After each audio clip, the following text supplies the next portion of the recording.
Salam kerahiman. Hari ini kita ketemu lagi di tanggal 29 Juli. Kita akan bahas dari diary 1539. Kita mulai ya. Dalam nama Bapa dan Putra dan Roh Kudus. Amin. Santa Faustina, engkau berkata bahwa misimu tidak akan berakhir karena kematianmu. Dan kami percaya engkau tidak akan melupakan kami. Yesus juga berjanji kepadamu, bagikanlah rahmat-rahmat kepada siapa saja yang engkau kehendaki dan kapan saja engkau mau. Berdasarkan hal tersebut di atas, kami meminta doa syafaatmu Santa Faustina, terutama untuk rahmat yang akan kami butuhkan, yaitu rahmat kesetiaan pada inspirasi Roh Kudus dan menjadi orang yang suci. Tolonglah kami agar percaya pada Yesus seperti yang Engkau lakukan dan memuliakan Tuhan di setiap saat dalam hidup kami. Amin. Dalam nama Bapa dan Putra dan Roh Kudus. Amin. 1539. Hari ini aku berkata kepada Tuhan, kapan engkau akan mengambil aku untuk bersatu dengan dirimu? Sakitku sudah sedemikian parah, dan aku telah menanti-nantikan kedatanganmu dengan kerinduan yang membara. Yesus menjawab, siaplah selalu. Tidak lama lagi, aku akan meninggalkan engkau di tempat pembuangan ini. Kehendak kudusku harus digenapi dalam dirimu. Oh Tuhan, kalau kehendak kudusmu belum digenapi sepenuhnya dalam diriku, inilah aku. Aku siap untuk segala sesuatu yang engkau kehendaki, oh Tuhan. Oh Yesusku, hanya ada satu hal yang membuat aku heran, yakni bahwa engkau menyatakan begitu banyak rahasia kepadaku. Tetapi tentang rahasia yang satu ini, saat kematianku, engkau tidak mau memberitahukannya kepadaku. Dan Tuhan menjawab aku, tenanglah, aku akan memberitahukannya kepadamu, tetapi belum sekarang. Ah Tuhanku, aku mohon ampun kepadamu karena aku ingin mengetahui hal ini. Engkau tahu dengan baik mengapa, sebab engkau tahu dambaan hatiku yang dengan penuh gairah ingin pergi kepadamu. Engkau tahu bahwa aku tidak ingin meninggal bahkan satu detik pun sebelum waktu yang telah engkau tentukan bagiku sebelum segala abad. Dengan kasih sayang yang mengherankan, Yesus mendengarkan curahan hatiku. Kita baca ya dari 1539. Ini tentang perintah Allah. Suster Faustina bertanya kepada Yesus, kapan engkau akan mengambil aku untuk bersatu dengan dirimu?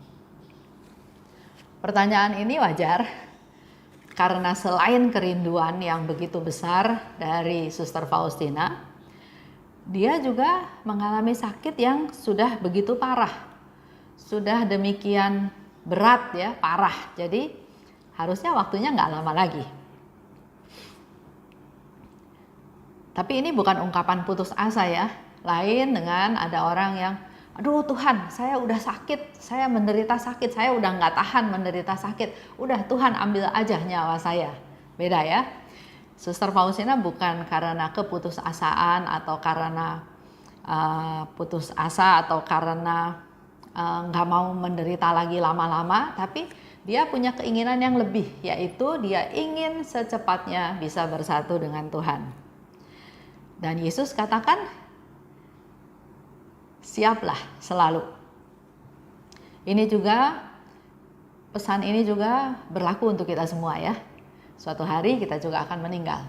Dan Tuhan Yesus berpesan, siaplah selalu.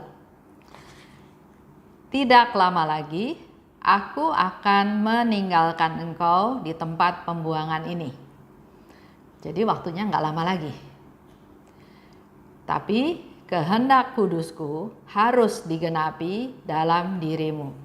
Jadi ada 3 pesan yang Tuhan sampaikan. 1, siap, siapkanlah dirimu. Yang kedua, nggak lama lagi. Berapa lama kita nggak tahu, itu waktunya Tuhan. Tapi yang ketiga, kalau kita belum pulang ke rumah Tuhan, dia katakan kehendak kudusku harus digenapi di dalam dirimu. Pesan ini bukan hanya untuk Suster Faustina, ini juga berlaku untuk kita semua. Kehendak kudusku, kata Yesus. Kehendak kudusku harus digenapi di dalam dirimu. Jadi kita semua yang masih hidup sekarang, punya tugas yang harus dilaksanakan sesuai dengan rencana Tuhan. Kehendak kudusku harus digenapi di dalam dirimu. Apa? Ya, kita masing-masing nggak tahu ya. Permasalahan, problem, rencana Tuhan. Tapi contoh yang gampang misalnya. Dalam satu keluarga yang kenal Yesus baru kita sendiri. Mungkin Tuhan punya tugas untuk kita semua bahwa satu orang selamat, seisi keluarga selamat. Artinya Tuhan ingin supaya kita menjadi penyelamat juga. Menyelamatkan anggota keluarga kita. Supaya benar-benar juga mengalami atau mengenal Tuhan.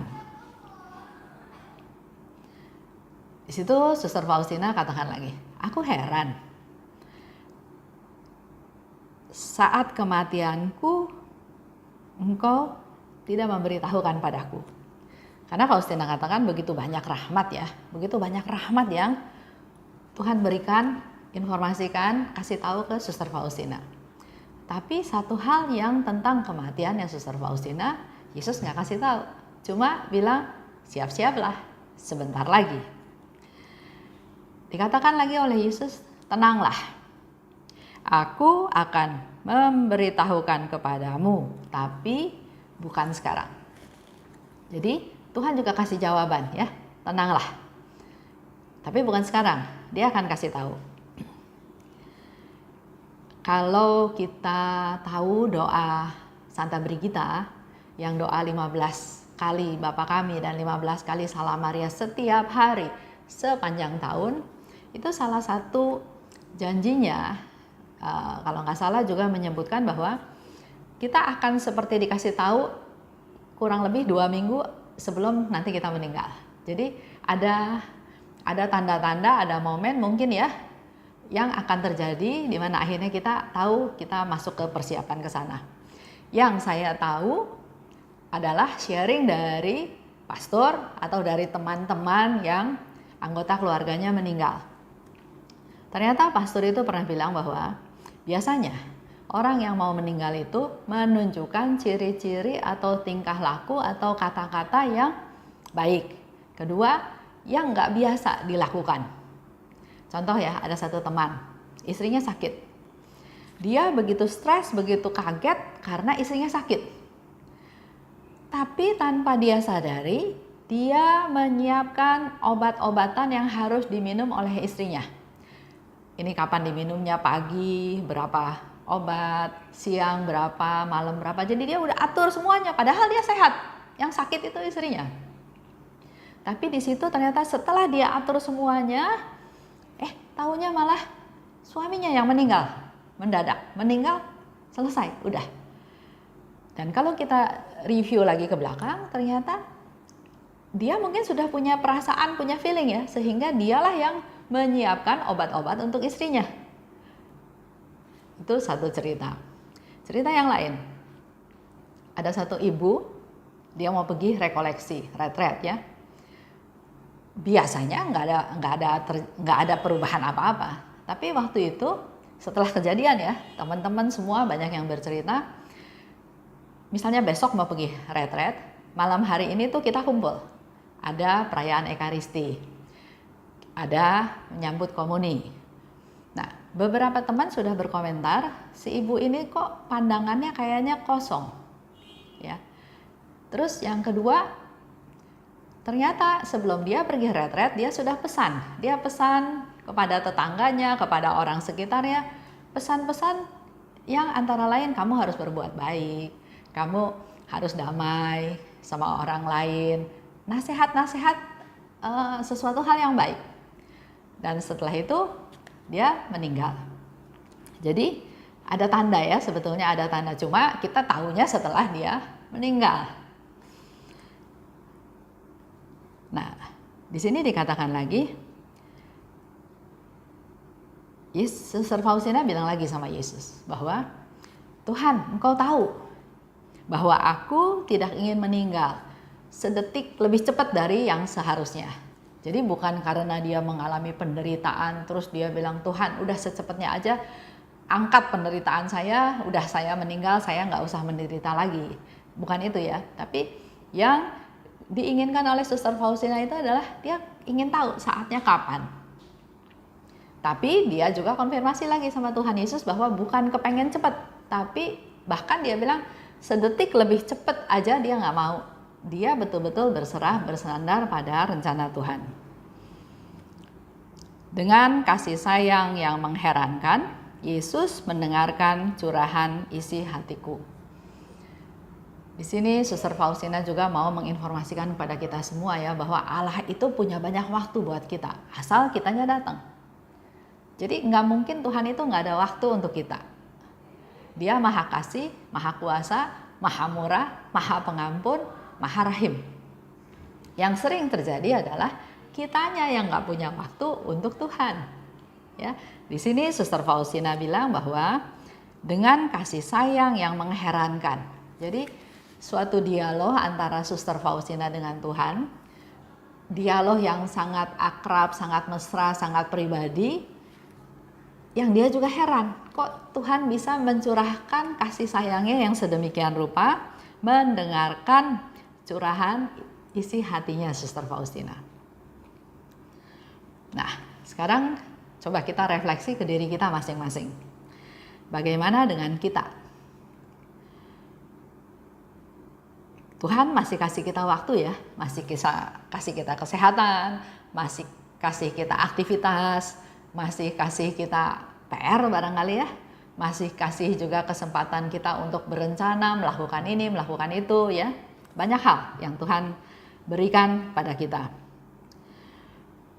Tapi ingat ya, tadi pesannya pertama, siaplah selalu. Karena Tuhan itu kalau datang, biasanya nggak ngomong-ngomong, kata Suster Faustina juga ya, dia datang dengan tiba-tiba. Maka kita tetap harus dalam posisi bersiap. Tidak lama lagi, waktunya Tuhan, kita nggak tahu. Memang kalau lihat dari secara umum, kita makin hari makin tua, makin mendekati saat itu. Tapi bukan berarti yang tua duluan. Ada juga yang masih muda mendahului kita. Ada yang orang tuanya masih hidup, anaknya yang sudah meninggal. Nah, kalau Yesus bilang ada kehendak kudusku yang harus diterapkan atau dilaksanakan oleh engkau, kita mulai gali apa yang kira-kira Tuhan tugaskan pada kita yang kita belum melaksanakan.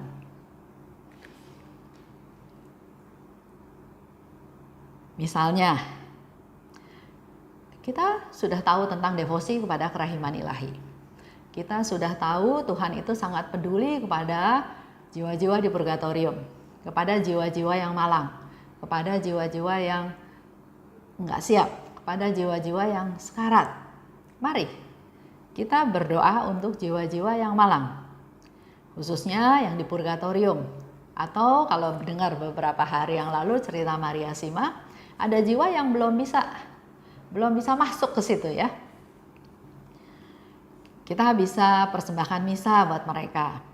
Kita juga bisa melakukan perbuatan baik untuk menjadi silih, untuk membantu dia. Bisa juga kita melakukan adorasi. Jadi banyak hal yang kita bisa lakukan untuk menolong jiwa-jiwa yang malang tersebut. Dan sebetulnya penderitaan kita di dunia itu nggak seberapa dibandingkan dengan jiwa-jiwa yang menderita di purgatorium. Nggak gitu berat. Jadi kalau kita menjadi silih, kita juga ikut berdoa, ikut menanggung dosa-dosa mereka.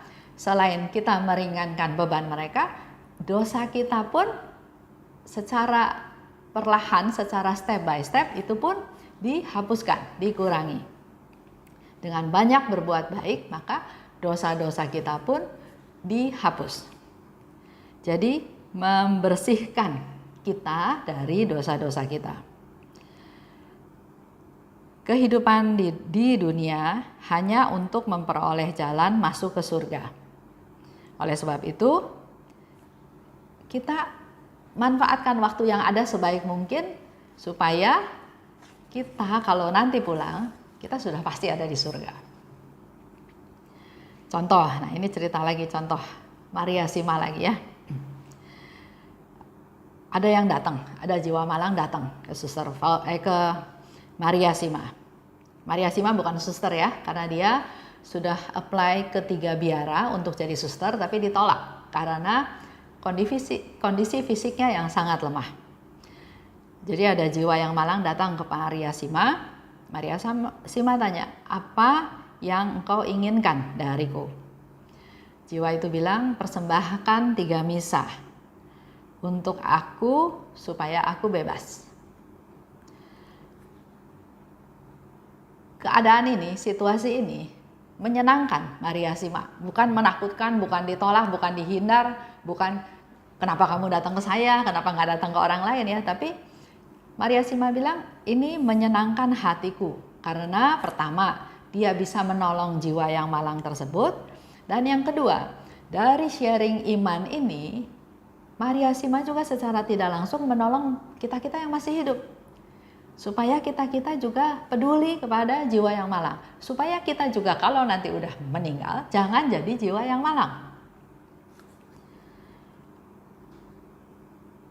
Mereka datang pada orang yang suka berdoa ya. Jadi betul, kalau jiwa malang itu tahu saya suka berdoa, dia butuh doa kita, dia pasti datang ke orang yang suka berdoa. Nah ini sedikit cerita. Kalau kita komunitas ya, pergi melayat ke rumah duka, ada satu ibu selalu mengajak kita semua di mobil, ayo Esther kita doa. Kita doa dalam perjalanan ke sana ya. Pulang dari rumah duka juga, ibu ini selalu bilang, ayo kita doa. Doa lagi. Mula-mula saya juga pikir kenapa ya harus seperti itu gitu. Dan dalam doanya memang dia bersyukur bahwa bisa kita kelompok bisa melayani, bisa punya hati yang ingin melayani, tapi sekaligus juga minta tutup bungkus dengan darah Yesus supaya roh-roh itu jangan ikut kita. Kita cukup doain mereka, doa yang cukup supaya mereka juga nggak perlu ikut.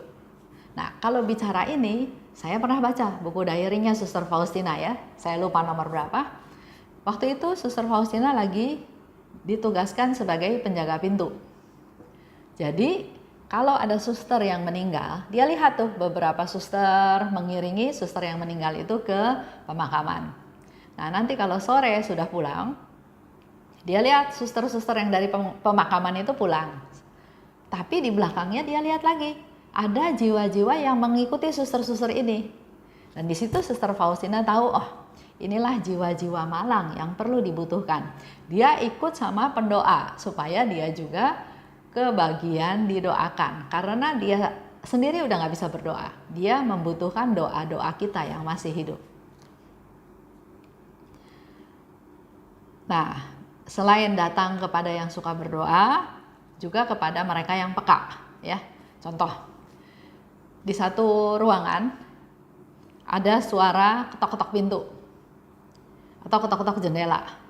Ya buat saya sih ya mungkin ada ranting yang nggak sengaja kena jendela jadi ada ketok-ketok, atau tiba-tiba ada pintu terbuka, saya pikir itu karena angin ya. Tapi buat yang peka, dia bilang enggak, jiwa malang itu kasih tanda, minta tolong didoakan. Ada lagi yang paling dikasihi, dia sangat mengasihi ya. Contoh lagi misalnya, orang-orang yang sangat mengasihi dia pasti juga datang, pasti ditolong, pasti dibantu ya. Tapi jangan lupa Maria Sima bilang, dia bisa juga datang ke orang yang tidak mengampuni. Jadi ke orang yang tidak mau mengampuni dia juga bisa datang dengan cara yang cukup mengganggu katanya ya. Di sini saya bukan mau cerita tentang apa yang dialami oleh Maria Sima, tapi secara keseluruhan kita tahu bahwa kita harus memanfaatkan waktu yang Tuhan masih kasih untuk sesuatu yang baik, untuk menolong orang lain. Dan orang lain itu bisa orang yang masih hidup, bisa juga orang yang sudah meninggal. Seperti Yesus juga dalam novena kerahiman ilahi minta kita di hari ke-8 berdoa untuk jiwa-jiwa di purgatorium. Jiwa-jiwa di purgatorium itu butuh doa kita karena dia sendiri nggak bisa berdoa. Kalau dari cerita Maria Sima ada bermacam-macam jiwa-jiwa yang malang. Nah, mari dari situ kita juga mendapat pemasukan supaya hidup kita baik, benar, sesuai dengan kehendak Tuhan. Supaya kita jangan termasuk golongan jiwa-jiwa yang malang. Nah, saya mau tutup sharing ini dengan satu contoh, satu cerita. Ada seorang ibu, mungkin sekarang sudah umur 80 tahun lebih ya. Dia mengalami sakit, stroke, terus kemudian kondisinya makin kurang bagus, sampai akhirnya sekarang antara sadar dan tidak sadar. Jadi kalau saya tanya sama suster yang jaga, suster dia sadar nggak? Mungkin sadar tapi sepersekian detik, nggak 1 detik. Karena kalau dipanggil bisa tiba-tiba matanya buka. Tapi terus katanya sebetulnya itu posisinya tidak sadar. Dan itu sudah berlangsung bertahun-tahun. Jadi saya bilang sama keluarganya, coba diingat-ingat mungkin mamahnya itu masih ada ganjelan sama siapa. Atau mungkin masih ada keinginan mamahnya yang belum terpenuhi. Atau mamahnya ada salah sama siapa. Coba dibisikkan, didoakan, diminta supaya mamahnya melepaskan segala kekesalan, segala dendam, segala hal ya. Karena memang sangat baik kalau dia pulang dalam damai. Ada satu Romo juga bilang, dia bilang, Esther coba lihat, kalau kita ke rumah duka, kalau petinya itu belum ditutup, kita kan bisa lihat muka daripada yang meninggal.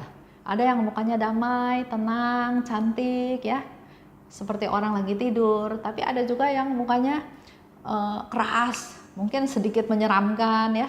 Nah itu semua sebetulnya pengaruh kepada kondisinya dia. Nah kita kan lebih senang kalau dia bisa pulang dengan damai, dalam posisi yang sudah siap.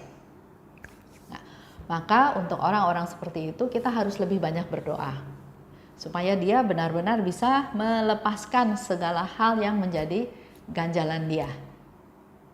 Itu aja untuk hari ini. Mari kita berdoa untuk hidup kita juga. Dalam nama Bapa dan Putra dan Roh Kudus, amin. Allah Bapa yang Maha Kuasa, terima kasih atas sharing percakapan antara Suster Faustina dan Engkau Yesus, khususnya mengenai kematian, mengenai kapan Suster Faustina akan pulang ke rumahmu.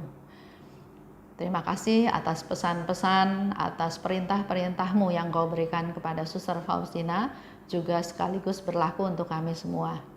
Di mana kami diminta oleh-Mu Tuhan untuk selalu bersiap-siap, selalu siap sedia. Waktunya nggak lama lagi, itu waktunya Engkau Tuhan. Biarlah dengan waktu yang ada kami tetap dapat hidup berkenan kepadamu, memperbaiki yang kurang baik dan semakin hari semakin melaksanakan firman-Mu. Dan yang ketiga, selain itu kami juga mohon rahmat-Mu agar apa yang kami punya, talenta apa yang Kau berikan kepada kami bisa bagikan, kami bisa sharingkan, kami bisa berikan kepada mereka yang membutuhkan, khususnya jiwa-jiwa di purgatorium. Melalui doa-doa kami yang sederhana ini, yang tidak sempurna ini Tuhan, kami juga mohon agar jiwa-jiwa malang yang ada di purgatorium bisa segera menikmati hidup yang kekal.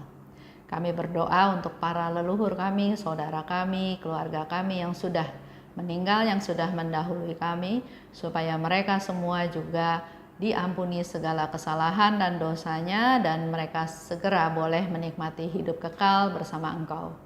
Kemuliaan kepada Bapa dan Putra dan Roh Kudus, seperti pada permulaan, sekarang, selalu, dan sepanjang segala abad. Amin. Dalam nama Bapa dan Putra dan Roh Kudus. Amin. Salam kerahiman.